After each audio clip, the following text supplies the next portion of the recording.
은혜 받으실 하나님의 말씀은 출애굽기 17장 1절에서 7절까지의 말씀입니다. 최근에 강원도에 이례적인 가뭄으로 인해서 극심한 물 부족 사태를 경험하고 있습니다. 특별히 강릉시 이곳은 생활용수의 한 70%, 80%를 담당하는 오봉저수지라는 수원지가 말라버렸다는 겁니다. 그래서 어제 기준 6일 기준으로 12%대까지 떨어져 가지고 할 수 없이 이제는 전체 가구 수의 절반의 가구에 해당하는 그 지역에 있는 아파트와 또 대형 그 숙박업소 이런데 물 공급을 아예 중단해 버리고 이제부터 제한급수를 실시하겠다 이렇게 얘기를 했다고요. 그러니까 그동안의 제한급수는 수도 밸브의 한 70%만 계량기에서 70% 정도 잠궈 가지고 물의 수압을 약해서 물을 전략하도록 했다면 이제는 아예 일정 시간에만 물을 주고 그 이외에는 물을 아예 잠궈 버리는 거예요. 아파트들 굉장히 물을 많이 쓰는 곳이잖아요. 또 대형 숙박업소 물을 많이 쓰는 곳이잖아요. 이런 곳을 중점적으로 해서 아예 물을 잠그고 제한급수를 실시하겠다 이렇게 얘기했어요. 여러분, 그런데 이런 예상치 못한 가뭄은요, 단순히 강릉만의 지역적인 문제가 아니라는 것을 우리가 인식해야 되는 거예요. 기후변화, 이상기온 현상 이런 것들로 인해서 어느 지역이든지 언제라도 발생할 수 있는 확률이 있다는 겁니다. 그런 위험에 우리가 장기적인 대책을 마련하기 위해서 대응책을 만들어야 된다 이런 필요성의 목소리가 많이 나오고 있는데요. 그래서 요즘 대안으로 떠오르는 많은 것 가운데 하나가 지하수 저류댐을 건설하는 거랍니다. 그러니까 댐을 건설하는데 지표면에서 흐르는 물을 막아서 댐을 건설하는 게 아니라 지하를 파 들어가서 지하에 흐르는 물줄기를 막아서 그 물줄기가 고이도록 일정 부분 고이도록 하는 지하에 물을 모아놓는 댐을 만드는 거예요. 물론 지상에 있는 강을 막거나 산을 막은 것처럼 어마어마한 양은 아닐지라도 충분히 식수 공급이 될 만큼의 일정한 물이 매일같이 안정적으로 공급된다라는 겁니다. 그래서 그 강릉 인근에 있는 속초, 같은 강원도에 있는 속초는 이미 98년도인가요? 98년도하고 2021년도에 두 번에 걸쳐서 이 저류댐을 만들었다라는 겁니다. 그래서 저류댐 2개를 만들어서 지금 가뭄이 극심한데도 불구하고 그 지역은 굉장히 안정적으로 식수가 공급되고 있다는 겁니다. 비가 와야만 흐르는 이 지표면의 물이 아니라 땅속에서 지속적으로 흐르는 물줄기를 찾아서 그것을 통해서 공급을 받게 되니까 비가 오지 않는 가뭄이 지속됨에도 불구하고 안정적인 물 공급을 받고 있다는 겁니다. 왜 이런 얘기를 하냐? 우리 인생에도 이와 같이 예기치 못한 가뭄과 기근이 찾아올 수 있다는 겁니다. 그런데 우리는 그럴 때 어떤 믿음의 마음과 삶의 자세를 가지고 살아가야만 할까? 또 가뭄과 기근이 닥칠 때를 대비해서 무엇을 준비하면서 살아가야 될지 우리가 또 생각해 볼 수 있어야 된다는 겁니다. 여러분, 오늘 성경은 마실 물이 없어서 물을 찾는 백성들의 이야기가 기록되어 있습니다. 출애굽기 17장에서 18장의 내용은요, 출애굽한 이스라엘 백성들이 르비드름이라는 장소에서 머물게 되어졌는데 그곳에서 일어났던 3가지의 사건을 이야기하고 있어요. 그래서 오늘 첫 번째 사건이 뭐냐면 르비딤의 이 물 사건, 무리바 물 사건이라고 하죠. 두 번째 사건은 뭐냐? 8절부터 나와 있는 아말렉과의 전쟁 이야기. 그리고 세 번째 사건은 18장에 나와 있는 모세가 장인 이드로의 제안을 받아서 백성을 율례와 법도로 가르치고 재판하게 되어지는데 그 재판할 때 1000부장과 100부장과 50부장과 10부장, 그러니까 백성의 지도자들을 세워서 함께 다스리게 되는 이야기, 이 이야기가 기록되어 있다는 겁니다. 그리고 이제 그 다음에는 언약식과 또 율법을 받게 되죠. 십계명 돌파. 여러분, 제가 굳이 오늘 본문에 나오는 내용만이 아니라 그 다음에 나오는 이야기들까지 여러분 앞에 말씀을 드리는 것은요, 사실 출애굽의 이 모든 사건들은 각각의 이야기가 다 독특한 특징과 교훈을 주고 있어요. 그 각각의 이야기가 다 우리에게 은혜와 도전이 되어져요. 그런데 중요한 것은 모든 이야기들이 다 구원받은 백성들이 하나님의 백성으로 거듭나고 성장해 나가는 과정에서 반드시 거쳐야만 하는 사건들이라는 거예요. 그래서 이것들을 통해서 더 성숙하고 온전한 하나님의 백성으로 거듭나는 언약의 백성이 되어져가는 이야기니까 이 모든 사건들이 사실은 연결된 이야기고 하나의 이야기라고 볼 수 있는 거예요. 신앙적인 측면에서 본다. 여러분, 성경에서 말하는 출애굽의 역사는요, 출애굽기 한 권으로 끝나는 것이 아니에요. 레위기, 민수기, 신명기, 그리고 여호수아서에 이르기까지 그들이 가나안 땅에서 나와서 약속의 땅에 들어가는 것까지가 온전한 출애굽의 과정이라고 할 수 있는 거예요. 그 전체의 과정. 그러니까 세상의 죄악 가운데 사로잡혀가는 모든 인생의 영적인 출애굽은 뭐냐? 우리의 영적인 출애굽은 뭐냐? 예수 그리스도로 말미암아 구원을 받은 순간부터 주님이 다시 오시는 그 재림의 날에 주님과 함께 영원한 새 하늘과 새 땅에 들어가는 그 순간까지가 우리 인생의 진정한 출애굽이라는 거. 그걸 알아야 돼요. 내가 그냥 예수 믿고 구원받았으니까 됐다, 이제 다른 거 다 필요 없다, 땡이다, 이게 아니라는 겁니다.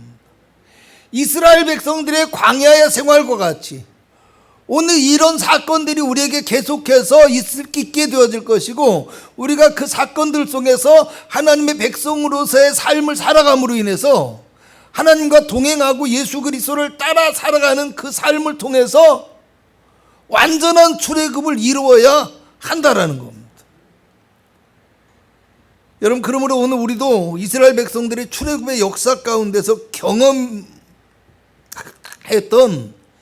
이 하나하나의 사건들, 그들이 경험했던 하나하나의 그 사건들이 우리 인생의 영적인 출애굽의 여정 가운데서도 똑같이 일어나게 된다는 것을 알아야 돼요.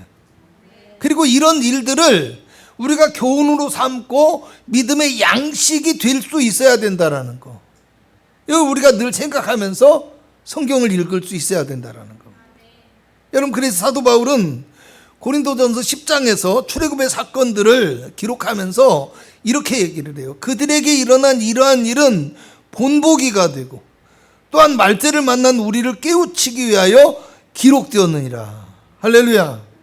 자, 출애굽의 사건들이 믿음의 삶에 그대로 적용되고 있다라는 거예요. 그게 본보기가 되어지고 있고, 우리에게 그 말씀을 통해서 깨닫게 하기 위해서 이걸 기록했다라는 겁니다. 무슨 하나님의 역사를 자랑하고 너희가 은혜 받으라, 이게 아니라 너희도 어떻게 해야 될지를 생각해라. 이것이 너희 마음속에 교훈이 되어지고 너의 삶의 지표가 되어져야 된다, 이것을 이야기하고 있는 겁니다. 그러면서 사도 바울은 고린도전서 10장 12절에서 13절에 이어서 말씀하시기를, 그런즉 설줄로 생각하거든 넘어질까 조심하라고 이야기하고요. 사람이 감당할 시험 밖에는 너희가 당한 것이 없나니 오직 하나님은 미쁘사 너희가 감당하지 못할 시험 당함을 허락하지 아니하시고 시험 당할 즈음에 능히 또한 피할 길을 내사 너희로 능히 감당하게 하실 것이다, 이렇게 말씀합니다. 여러분, 우리가 예수 그리스도의 은혜와 또 그리스도를 믿는 믿음으로 구원을 받고 그 능력 안에서 살아가며 인도함을 받고는 있지만, 천국에 이르는 완전한 출애굽이 이루어질 때까지는, 그 출애굽이 완성되어질 때까지는 우리를 넘어지게 하는, 우리를 시험에 빠지게 하는 모든 시험과 고난이 있을 수밖에 없다는 말이에요. 그렇지만 천국에 이르는 완전한 출애굽이 이루어질 때까지는 그럼에도 불구하고 하나님께서 우리의 연약함을 돌보아 주신다라는 거. 그리고 우리가 시험을 당할지라도 어떻게 해요? 능히 그것을 우리로 말미암아 감당할 수 있도록 도움을 주신다라는 거. 여러분, 어떤 사람들은 자기가 예수님 믿고 난 다음에 한 번도 걱정을 해본 적이 없다고 얘기해요. 또 한 번도 돈이 없어서 무엇을 못하거나 믿음의 길을 가는 데 있어서 한 번도 어려움이 없었다, 걸림돌이 없었다, 이렇게 자랑하며 큰 소리 치는 사람들이 있습니다. 여러분, 그런 사람들의 말을 듣다 보면 어떻습니까? 마치 이 사람들은 슈퍼히어로나 절대 능력자 같은 느낌이 들어요. 또 어떤 사람들은 그런 말에 쉽게 동요하거나 현혹되어요. 또 아니면 나는 왜 그런 믿음이 없을까? 나는 왜 그런 능력이 없을까 하면서 낙담하거나 좌절하고 의기소침해하기도 합니다. 여러분, 저는 오늘 이런 사람들을 거짓말장이라고 말하지는 않겠습니다. 왜냐하면 이런 사람들이 꼭 밖에만 있는 것이 아니라 교회 안에도, 우리 안에도 있을 수 있기 때문에. 그런데 정말 그들의 말대로 그렇게 되어진 것이 사실이라고 한다면 그 사람은 성경대로, 성경의 근거로 보면 그 사람은 모세보다도 더 능력자예요. 그 사람은 예수님보다도 더 신령하고 완벽한 사람이 되어지는 거예요. 무슨 얘기예요? 사실은 말이 안 되는 이야기를 하고 있다라는 겁니다. 여러분, 이런 사람들이 조금만 더 잘 나가고 앞서가게 되면 어떻게 되겠어요? 여러분, 또 그들의 말에 현혹되어서 그 주변에 모이는 사람이 많아지면 어떻게 되겠어요? 그 사람들이 사이비 이단이 될 수 있고요, 그 사람들이 교회를 깨트리고 망가뜨리는 그런 삶을 살아갈 수가 있어요. 어쩜 우리가 신앙이 좋아질 때 시험이 많아지는 것도, 어쩜 우리가 신앙이 좋아질수록 고난이 많아지는 것도 하나님의 은혜일 수 있어요.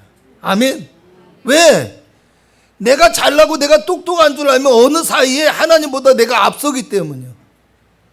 결국엔 내가 하나님을 앞서서 내 마음대로 모든 것을 하려고 하고요, 사람들을 유혹하고 현혹시키고 내 뜻대로 이끌어 가려고 합니다.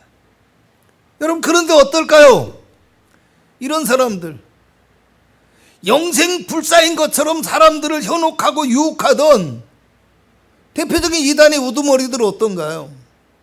여러분, 그들의 최후는 어땠습니까? 똑같이 병들고 똑같이 죽는데 그 노년을 보면 정말 참 저 사람이 많은 사람들이 따랐던 사람인가 싶을 정도로 정말 비굴하고 비참하고 안타까운 모습만 보이고요, 그들의 삶에 다 내 이면을 보게 되어지면 어떻습니까?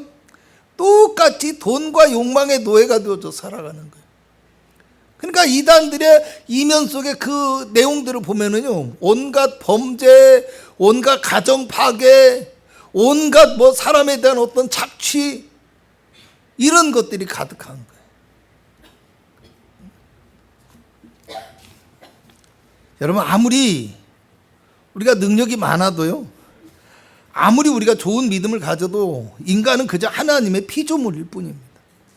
그리고 하나님의 은혜가 아니고서는 살아갈 수 없는 연약한 존재이며 시험과 고난에서 자유로울 수 없다는 사실을 우리가 알고 있어야 된다라는 거예요. 본문 1절을 보면 이스라엘 백성들의 출애굽의 여정 가운데서도 문제가 발생했다고 해요. 이스라엘 자손의 온 회중이 여호와의 명령대로 신 광야에서 떠나 그 노정대로 행하여 르비딤의 장막을 쳤으나 백성이 마실 물이 없는지라.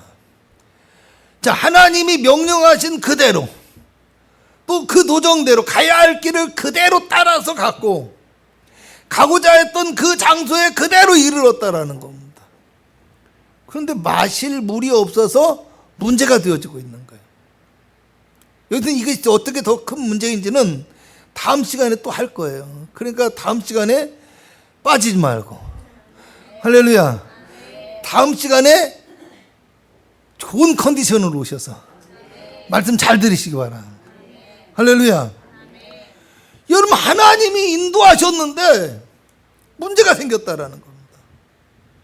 여러분, 그들이 떠나온 신광야라는 곳은요, 출애굽기 16장 1절에 의하면 엘림과 시내산 사이에 있는 지역이라고 얘기하고 있어요.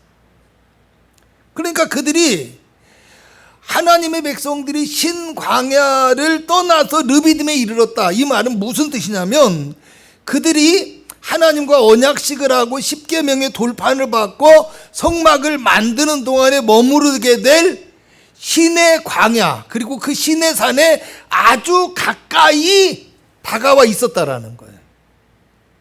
그것도 얼마나 더 가까웠는지는 다음 시간에 할 테니까 빠지지 마시기 바라. 할렐루야. 여러분, 애굽에서 종살이하던 이스라엘 백성들을 하나님의 이적과 하나님의 능력으로 구원해 주셨고요, 홍해를 갈라서 애굽의 군대를 몰살시켜버리고 마라의 쓴물도 달게 하시고 만나와 메추라기까지 주셔서 아주 배불리 먹이신 하나님. 여러분, 만나와 메추라기 준다고 하면 어떻겠어요? 이스라엘 백성 하늘에 창을 내신들 이 많은 사람들을 먹일 수 있겠느냐? 이 이스라엘 백성들의 사람의 생각이에요. 근데 하나님은 어떻게 하십니까? 정말 하늘에 창을 내시고 땅을 열어주신 거예요. 그래서 그 많은 200만이 넘는 이스라엘 백성들을 먹이시고 인도하신 겁니다. 그런데 정말 이해할 수 없는 것은 그렇게 그 하나님의 명령을 따라서 거기까지 왔는데 정작 여기 왔더니 마실 물이 없어서 죽게 될 상황에 이르렀다라는 거. 여러분, 누구도 상상할 수 없는 하나님의 역사를 경험했어요. 그리고 여기까지 온 사람들인데, 그리고 이제 조금만 더 가면 그들의 첫 번째 목적지인 신의 광야 가운데 도착하게 되는데, 그런데 지금 그들은 해결할 수 없는, 또 감당할 수 없는 또 다른 문제를 만나게 되었다라는 겁니다. 문제가 끝난 줄 알았는데 또 문제가 있어요. 근데요, 이렇게 또 해결할 수 없는 문제가 생기게 되어지니까 그 문제가 더 큰 문제를 만들게 되는 거예요. 그 문제보다도 더 큰 문제가 뭐예요? 그들의 유일한 지도자였던 모세와 다투고 원망하게 되어졌다라는 겁니다. 근데 이제 조금만 더 가면 어떻게 합니까? 백성들이 모세에게 돌을 던져서 모세를 죽일 것 같은 상황에 이르렀다라는 겁니다. 그들이 유일하게 바라보고 유일하게 의지하고 따랐던 모세이고 그들을 인도한 유일한 지도자가 모세인데, 그 지도자가 지금 죽임을 당할 위기 가운데 있다라는 겁니다. 백성들의 모습 그냥 다 포기하고 완전히 절망한 겁니다. 여러분, 물론 이 이야기를 보면서 이런 배은망덕한 인간들 같으니라고 막 열을 낼 수도 있어요. 이런 기가 막힌 일이 있을까? 그래서 이스라엘 백성들을 나무라하고 답답해하고 한심하다고 생각할 수 있어요. 그렇지만 사실은 우리가 인간적으로 생각해 보면 그럴만도 하다, 이런 생각을 할 수밖에 없어요. 왜 그래요? 그래, 애굽에서 구원해 준 것도 고맙고, 홍해를 갈라서 바다를 건너게 해준 것도 고맙고, 광야에서 만나와 메추라기를 주신 것도 감사하지만, 그래도 지금 결국은 물이 없어서 죽게 생겼어요. 맞잖아요.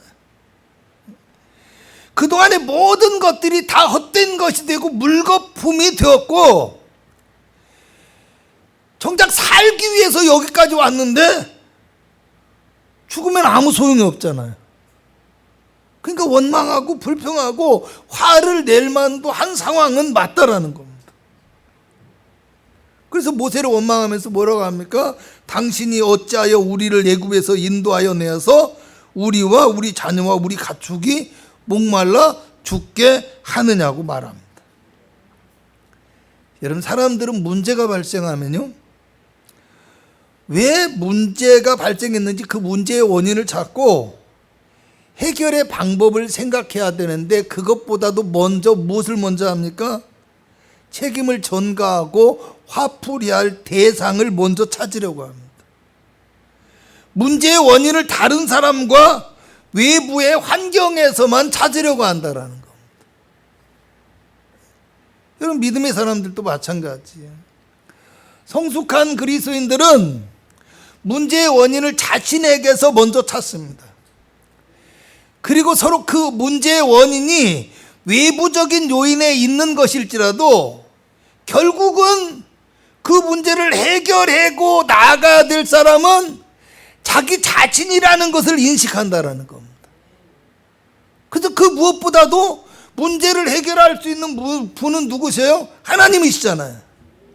그 성숙한 믿음의 사람들은 문제 가운데서 더 하나님을 의지하고 더 하나님께 기도하면서 사람 바라보지 않고 환경 바라보지 않고 하나님 바라보는 믿음의 모습을 보인다라는 겁니다. 여러분, 사람의 몸의 70%, 60%, 70%가 물로 돼 있대요. 근육의 한 80 몇 %가 물로 돼 있고요. 그 단단한 뼈 속에서도 20%, 30%가 물로 돼 있대요. 그래서 그 물이 우리 몸에서 그냥 겨우 1%, 2%, 느끼지도 못할 정도로 1%, 2%만 부족해도 금방 사람은 갈증을 느끼게 되어 있고요. 또 5%만 부족하잖아요. 그럼 사람이 혼수 상태에 이를 수 있대요. 그리고 10%에서 20% 사이가 되어지면 이젠 사람이 그냥 그대로 사망할 수도 있다라는 겁니다. 그 사람에게 물이라는 것은 생명 유지에 있어서 필수적인 것이라는 겁니다. 그러니까 지금 이스라엘 백성들은 온 백성이 죽음의 위기를 겪고 있었고 또 그 죽음의 위기 가운데서 뭐요? 사라져버릴, 민족이 사라져버릴 위험한 상황에 이르고 있다는 겁니다. 여러분, 민족이 사라진다는 게 무슨 뜻이에요? 아브라함의 자손을 민족이 되게 하시고 그 민족을 하나님께서 선택하시고 그 민족을 통해서 온 인류에 복을 주시고 구원해 주시겠다는 그 하나님의 언약 자체가 완전히 사라져버릴 그런 상황 가운데 있었다라는 겁니다. 여러분, 그럼 어떻게 해야 돼요? 여러분, 위기가 발생했어요. 문제가 발생했어요. 우리도 마찬가지죠. 잘 생각해 보세요. 여러분, 교회에 문제가 생기잖아요. 그럼 목사님들이요, 뭘 더 걱정할 것 같아요? 뭘 더? 문제보다도요, 성도들의 태도를 더 걱정할 수밖에 없어. 왜? 자, 여러분, 입 조심하십시오, 말 조심하십시오, 이런 말 잘 하잖아요. 그죠? 몸만 있으면 막 사람 탓하고, 몸만 있으면 목사님 탓하고, 몸만 있으면 지적부터 하려고 하는 우리의 습관. 그잖아요? 탓부터 하는. 사실은 우리가 알아야 돼요. 해결할 수 없는 어려운 문제가 생길수록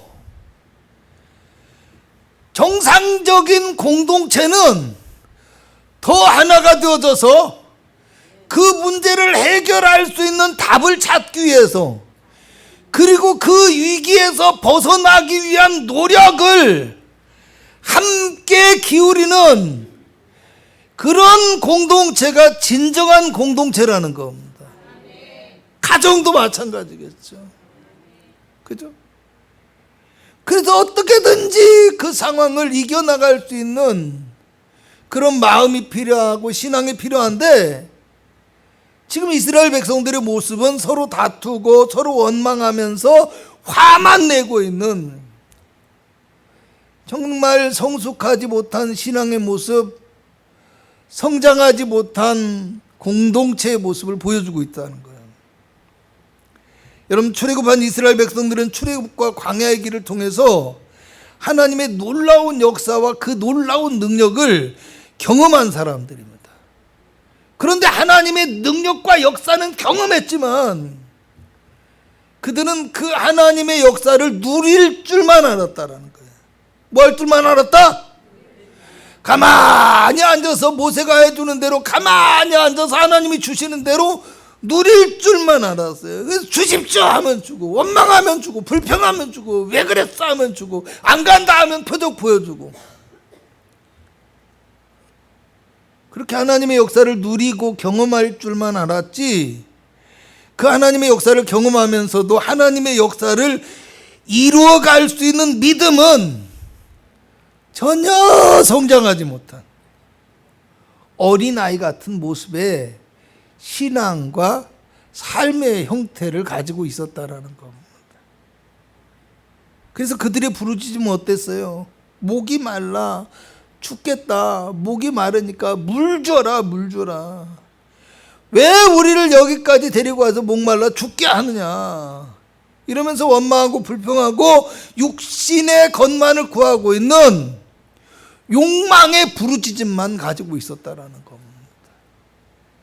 늘 말씀드리죠. 우리의 기도가 그런 기도가 되어서는 안 된다라는 겁니다. 아멘. 근데 모세는 어떻게 했습니까? 4절을 보면 모세는 자신이 해결할 수 없는 이 절망적이고 정말 엄청난 문제 앞에서 하나님께 기도합니다. 그리고 모세의 기도의 내용을 보면 그렇습니다. 모세가 여호와께 부르짖어 이르되 내가 이 백성에게 어떻게 하리이까? 그들이 조금 있으면 내게 돌을 던지겠나이다. 여러분, 우리 같으면 어떻게 했을 것 같아요? 하나님, 지금 돌 맞아 죽게 생겼으니까 저놈들을 내치든지 빨리 물을 주시든지 이렇게 해달라고 문제만 바라보고 문제만 위해서, 문제 응답만 위해서 기도했지 않겠냐라는 겁니다. 그렇잖아요. 여러분, 사실 물만 달라고, 물 달라고 외치는 이스라엘 백성들이나 사실은 오늘 우리의 모습, 문제만 해결해달라고 늘 그 내 기도만 하고 있는 우리의 모습이나 사실은 어린아이의 믿음이나 육적인 욕망, 이런 것들은 똑같아요. 똑같아요. 그들이나 우리나 다를 바가 없다라는 겁니다. 그래서 뭐예요? 그것이 우리의 본보기가 된다라고 얘기했고요. 그리고 이전 성경에는 그것이 우리의 거울이 된다, 이렇게. 그것 보고 쟤들은 뇌절했을까가 아니에요. 그 모습이 내 모습이라는 거예요. 아멘. 남을 판단하고 비판하고 정죄하고 공격하기에 앞서서 그 모습 속에서 내 모습을 발견하고 나는 그러지 말아야지, 나는 어떻게 해야 될까, 이것을 생각할 수 있어야 된다는 겁니다. 근데 이스라엘 백성들은 그러지 않았다라는 거예요. 그런데 모세는 어땠습니까? 내가 이 백성에게 어떻게 하리까? 그러니까 백성의 지도자로서 자신이 해야 될 일이 무엇인지를 하나님께 묻고 있다라는 겁니다. 우리 기도하고 분명히 달라요. 물 주십시오, 이 문제 해결해 주십시오, 이게 아니었어요. 내가 어떻게 하리까? 여러분, 앞에서 말씀드렸죠. 고린도전서 10장 13절에 시험 당할 즈음에 또한 피할 길을 내사 너희로 능히 감당하게 하시느니라. 아멘. 우리의 길을 인도해 주시고 하나님께서 우리가 능히 감당할 수 있도록 이끌어 주시겠다라는 거예요. 아멘. 우리 어떻게 해야 돼요? 야고보서 1장 5절을 보면 너희 중에 누구든지 지혜가 부족하거든 모든 사람에게 후히 주시고 꾸짖지 아니하시는 누구에게 구하라? 모세에게 구하라? 목사님께 구하라? 그렇죠. 하나님께 구하라. 하나님께. 그러면 주실 것이다. 하나님께서 우리의 믿음의 길과 우리의 승리의 길을 가르쳐 주시고 인도해 주시겠다라는 거예요. 하나님만 이기는 것이 아니라 하나님이 우리를 통하여서 이기게 만들어 주시겠다라는 거예요.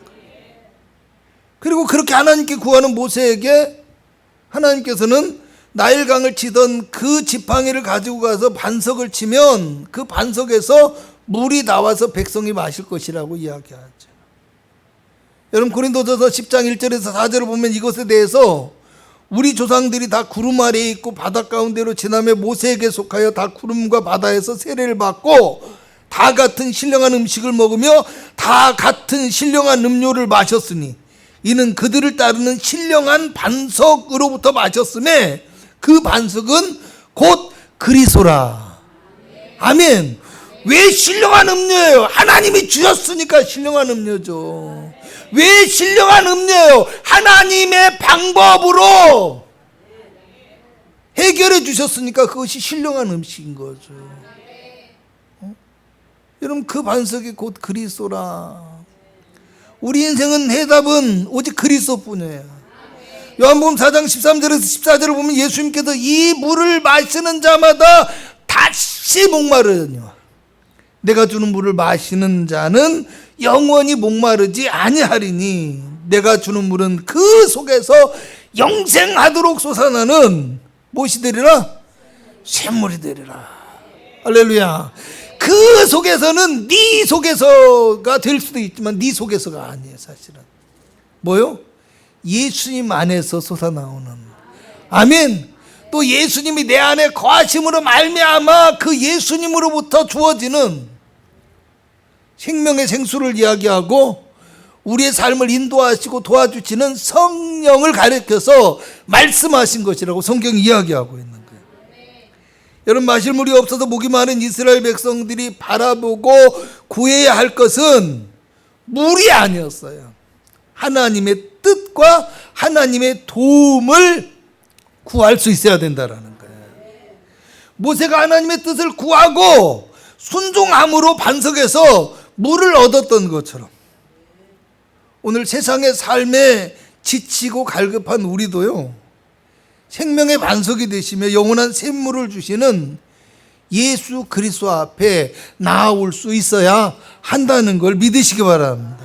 그래서 생명의 주인이 되시는 예수님을 통해서 우리 인생의 해답을 찾고 우리 인생의 길을 깨닫고 그 생명의 예수님을 따라 행함으로 우리의 삶에 뭐요? 생명의 물이 넘쳐나는, 아멘.